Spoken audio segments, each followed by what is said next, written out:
The Rhine River. Its shimmering waters nourish thriving vineyards, while from its shores, majestic castles lord over every twist and bend. Join us on a journey into Germany's rich medieval past. A voyage through legend on the world's most romantic river, the Rhine. Next on Great Castles of Europe.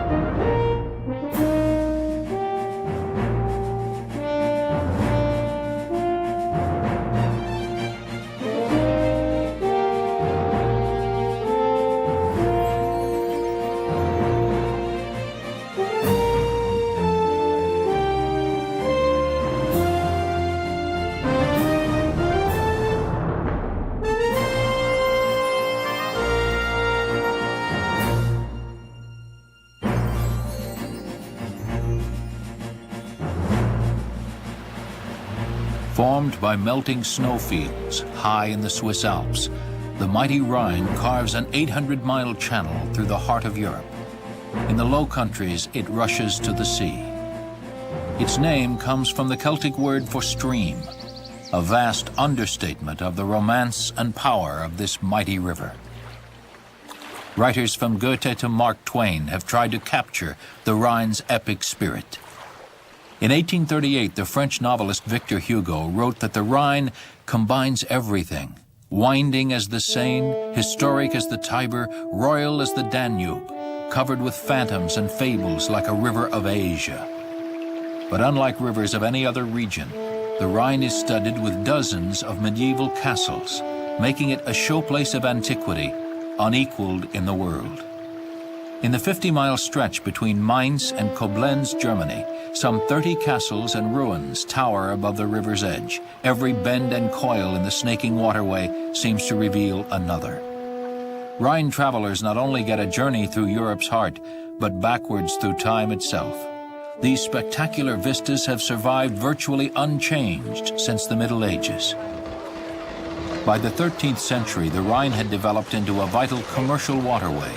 Its shores were governed by noblemen and Catholic clergy, bitter rivals who fought over every inch of land, especially riverfront property. There, huge profits could be made by erecting toll stations and charging hefty fees for the safe passage of ships. The right to operate a toll castle could be awarded only by the regional lord or the German king, usually in exchange for money or political favors. Merchants had no choice but to pay the charge. Moving their cargo overland was a more dangerous and often deadly ordeal. Here at the city of Kaub, the Rhine narrows like an hourglass, making it an ideal spot for a toll castle. This ship-like fortress was erected by King Ludwig the Bavarian in 1326. He named it Pfalzgrafenstein. More lyrically, Victor Hugo would call it a stone ship eternally anchored at the face of the city. But in the 14th century, the powerful Catholic Church regularly shipped goods along the Rhine. They took a dimmer view. Pope John XXII condemned King Ludwig for new and severe impositions for those passing with goods. In 1327, the Bavarian king suffered the ultimate revenge. The Pope excommunicated him. Despite its jaunty nautical appearance, the castle Pfalzgrafenstein was built for extortion. No royal personage ever took residence here. Instead, a regiment of some 30 soldiers kept a round-the-clock vigil. Watchmen announced approaching ships by ringing a bell. The castle's toll rider would board each vessel, examine its cargo, and assess the toll. To keep boats from slipping by unchecked, a canal on the Rhine's east side forced them to pass next to the castle. For merchants trying to run the gauntlet, a watery grave awaited. Huge stones hurled from catapults rained down on them. Cannons aimed through gun ports could target every inch of the river. Here on the castle's west side, the Rhine is rocky. In addition, a heavy chain stretched across the river's width. Wayward ships stranded here were sitting ducks. The troops stationed at Pfalzgrafenstein did all their fighting from a distance. Their ranks were made of cripples and retirees. Accommodations in the castle were also second-rate. All walkways connecting the castle rooms are exposed to the elements. Garrison quarters inside are Spartan, but functional. Built into a watchtower suspended over the Rhine, this rudimentary toilet empties straight into the water. The ship-like Volksgrafenstein heads ceaselessly into the current, but its seafaring design was only partly for show. 6 watchtowers add strength to its river-battered ramparts. Its bow continues to protect the toll castle from rising currents and ice flows even today.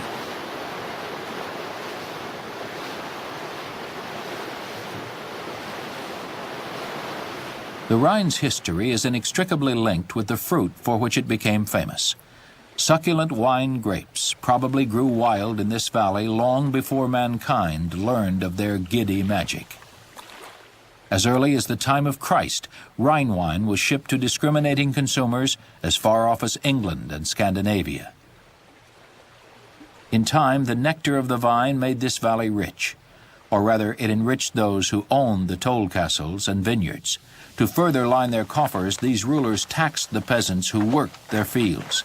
Commoners handed over the lion's share of everything they produced, a tariff usually paid in wine.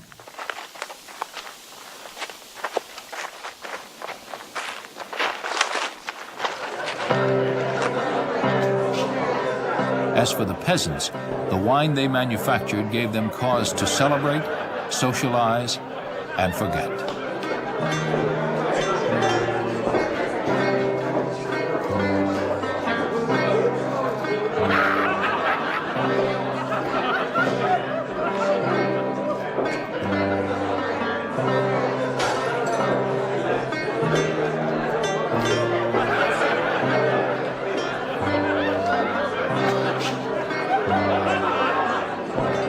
Medieval peasant life often consisted of grueling poverty broken only by bloody wars.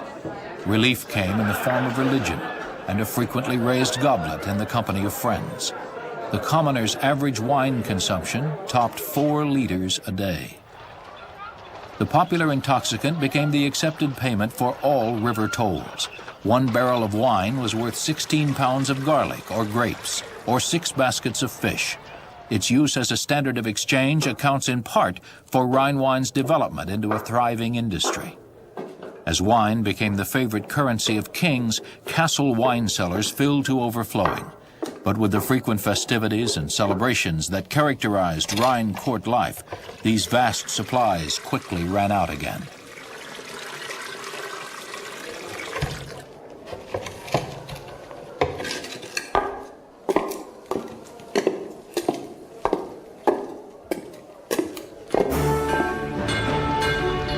In addition to fine wines, the Rhine gave birth to epics of heroism and valor. At a place called Dragon's Rock, the legendary prince Siegfried used an enchanted sword to slay a fire-breathing beast. By bathing in the monster's blood, the prince became invincible. Wagner's famous opera, Ring of the Nibelung, immortalizes the hero, killed finally through the cunning of the jealous Queen Brunhild, who perished with him. To this day, the Lower Rhine's red wine bears the name Dragon's Blood. This region of the Rhine got its name from another tale of feminine guile and the supernatural. Here, the scenic Rhine curves sharply, and the swift current grows treacherous. Steep rocks jut skyward from the river's edge.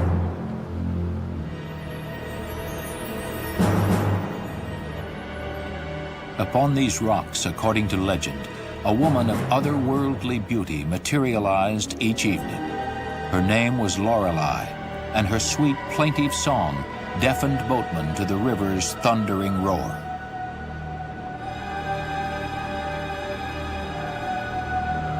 When the men regained their senses, it was too late. They could no longer steer clear of the rocks, nor keep the jealous waves from swamping their boats. And the beautiful Lorelei, over the cries of drowning sailors, she continued her siren chanting until the morning sun chased off the night.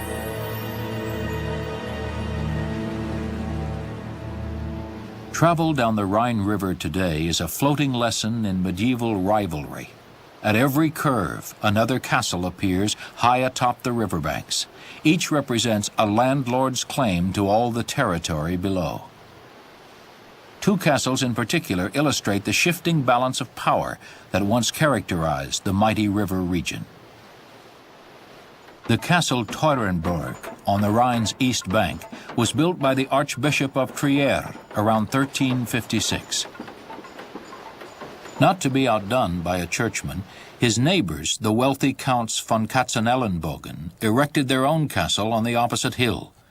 These powerful merchants were already the proud owners of 138 villages.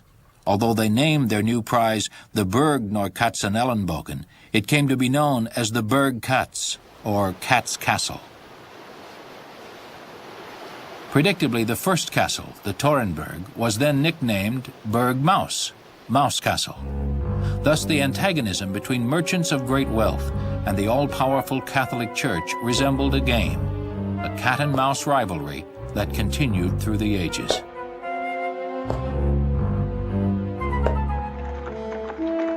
When they weren't baiting one another or pressing their vassals into service, the lords of the Rhine passed leisurely days with pleasant diversions. Favorite at the Burg Maus was hunting, using falcons and eagles, a blood sport that originated in the Orient. Survivors of the Crusades and well-traveled merchants like the Katzenelnbogen counts brought falcons and falconers to Europe and the British Isles. There the sport thrived among the privileged classes. The quarry these eagles are after are pigeons and other small birds. On the winds of the twisting Rhine Valley they will soar indefinitely before diving after prey or returning to their master's glove.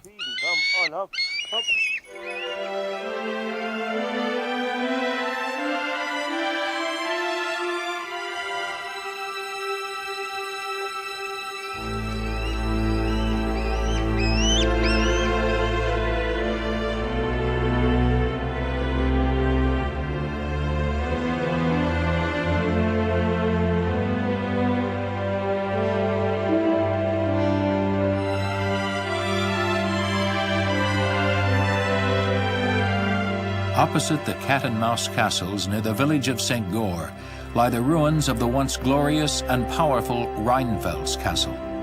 The Rheinfels was also constructed by the powerful Counts von Katzenelnbogen, who for years used it as their main residence. During an invasion by the French in the late 18th century, peasants with a centuries-old gripe against its owners burned it. A few miles downriver, on the east bank of the Rhine, a high, cone-shaped hill rises above the quiet hamlet of Braubach. The castle crowning the hill has an unusually slender keep, towering above its attendant courts and ramparts. While it is a massive and presumably easy target, this castle alone among the Rhine landmarks has remained unscathed by enemy attacks. This is the Marksburg.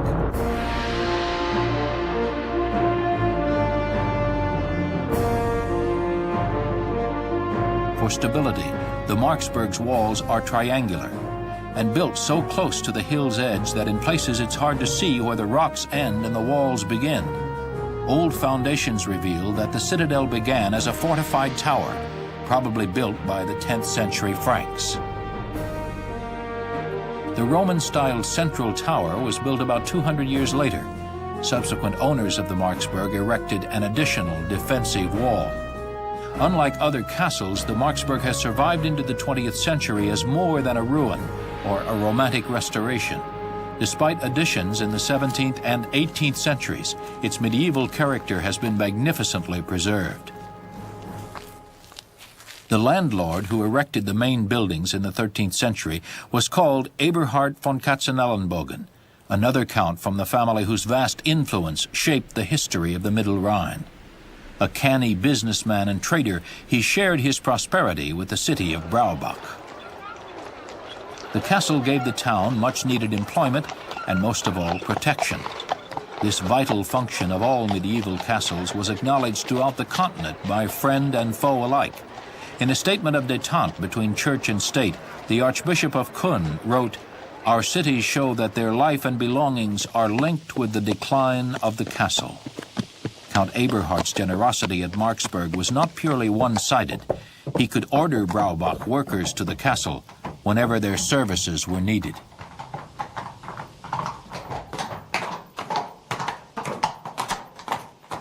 For Eberhard's court, access to the castle on horseback was a strict necessity. Because of their heavy armor, knights of the era couldn't dismount without help. Without armor, they weren't so encumbered. Marksburg's main entrance was carved out of the slate rock of the mountain itself.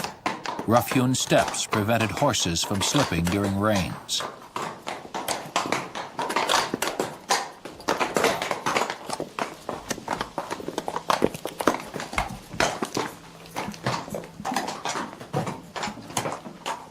At the end of this stairway lies the Roman Palace, the castle's oldest building. Marksburg's central courtyard is remarkably narrow, crowded by the massive Roman tower at its center. Surrounding the courtyard is the Gothic palace built at the end of the 15th century.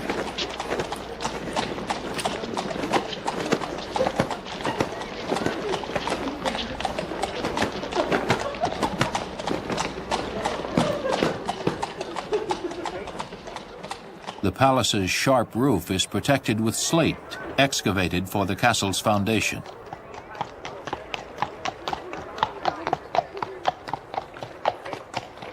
Under the castle's second tower lies the spacious Rittersaal, the Knight's Hall and main living room where official receptions took place. Here Count Eberhard entertained and plotted with the region's noblemen. The hall's massive wall is 10 feet thick, sturdy enough for even the most determined onslaught by catapult or cannon.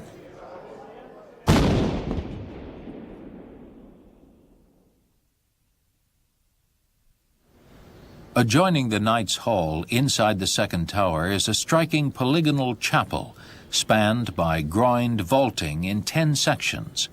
Colorful biblical scenes compete overhead with flattering portraits of knights. The chapel originally was constructed on the east side of the castle. Later it was moved to the castle's south side, its most vulnerable face. God, its builders reasoned, would protect his sanctuary. To help transfer the Holy Spirit to the new chapel site, these ceremonial heads were also moved. They represent the 7 deadly sins, expiated only through prayer. This portrait depicts St. Mark. He played a vital role in the legend that gave the fortress its name. Long ago, Elizabeth, a maiden of the castle, became secretly engaged to a knight called Sigebert. When Sigebert went to war on behalf of his king, Elizabeth waited for him, but in vain. Word came that in a gruesome battle, her beloved had been killed. In her grief, Elizabeth was comforted by a stalwart monk called Marcus. Soon a mysterious knight named Rochus appeared, asking for Elizabeth's hand. Reluctantly, she agreed to be wed, and the kingdom celebrated the nuptials, all except for the monk Marcus. He was suspicious of the mysterious Rochus and prayed for guidance. On the night before the wedding, Marcus had a strange and disturbing vision.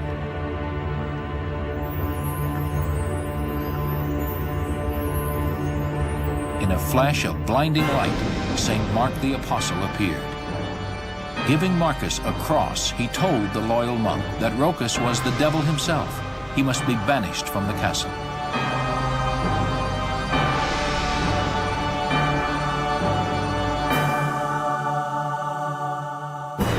In the morning, Rochus and Elizabeth were to come to the chapel. Marcus waited for just the right moment. The demon screamed. Beneath him, the earth opened wide. The Apostle Mark appeared once again to protect the mortals with a holy sword. Since that day, Schloss Braubach has borne the name of the saint, Marksburg. Centuries later, in 1937, St. Mark made another appearance at the castle. An American tourist paused to take a snapshot near a chapel window. When the film was developed, this ghostly portrait emerged. Perhaps it was the vigilant St. Mark still defending the Marksburg. In the 14th century, the already formidable influence of the von Katzenelnbogen family grew unchecked. Their toll castles choked the Rhine from Mainz to the Dutch border. The Marksburg was just one of dozens. Chief of the von Katzenelnbogen clan was Philip the Elderly, and adventurous if aged bon vivant. Even in his twilight years he craved parties, the hunt, and adventure. Yet at home, Philip was locked in a stormy marriage to Anna von Württemberg. Perhaps this accounts for his far-ranging travels to exotic cities in Africa and China. Eventually, Philip sent Anna to one of his distant castles. Later, he divorced her. At the time, divorce was such a sensitive matter that the church reserved it for the rich and mighty.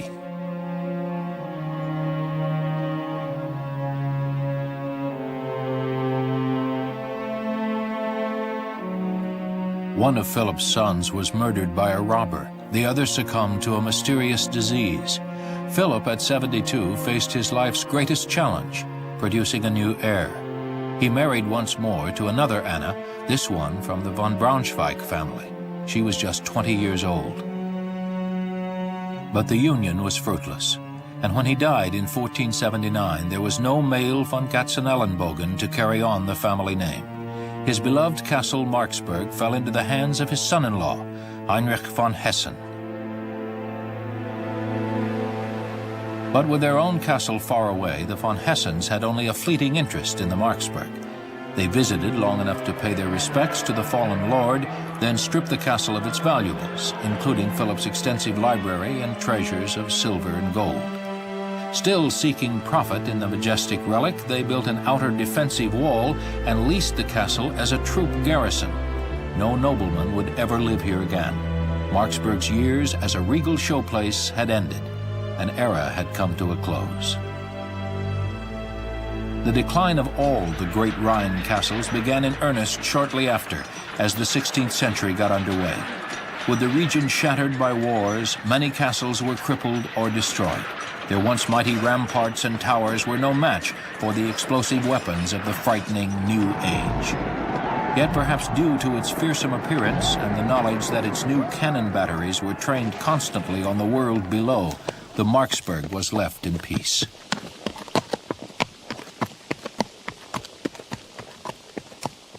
Only recently, after more than 1,000 years unscathed, did the great castle endure its darkest moments.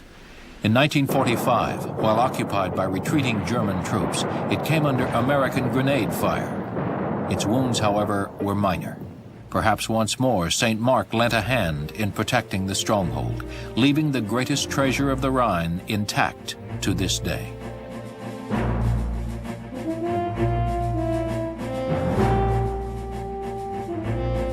Today, the Rhine region hosts adventurers of a different sort. Still proud castles are now home to hotels where travelers can bask in an era of knights, scoundrels, and legends. But the best views are still from the water. Boats navigate a course unchanged by time. Only the panorama changes, as the gently snaking valley reveals one treasure after another, and history is turned back by the ceaseless current of the Rhine.